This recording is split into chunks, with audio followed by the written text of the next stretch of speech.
Pripravujeme knihu básni, ktorá bude mať veľmi krátky názov V. To V znamená, že môžeme žiť tak, že veci sú oproti nám, okolo nás, ale V znamená, že ja som v tebe, ty si vo mne, čiže je jednotu.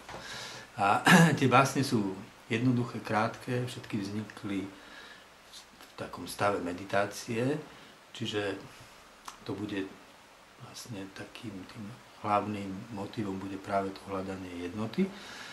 Možno, čo bude zvláštne na tej publikácii, je, že k tým básniam vznikne hudba. A v tej knižočke bude odkaz na stránku internetovú, kde keď si niekto kúpi tú knižočku, tak si môže otvoriť básničku a pustiť si k tomu hudbu, ktorú urobí Jonatan. Jonatan tvorí tiež také veľmi meditatívne skladby, takže podľa mňa to bude pekne spolu sedieť.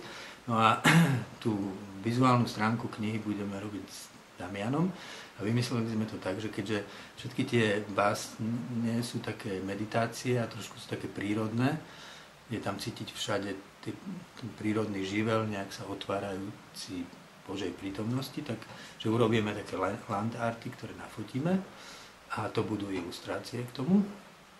No a keďže sa blíži Veľká noc, tak prečítam jednu z tých básničiek, ktorá odkazuje práve k Veľkej noci. Tu so mnou nekráča už nikto. Záhrada je prázdna. Posledné svetlo opustilo listy. Láska dohorela, poznanie vyhaslo. Som tma v srdci záhrady.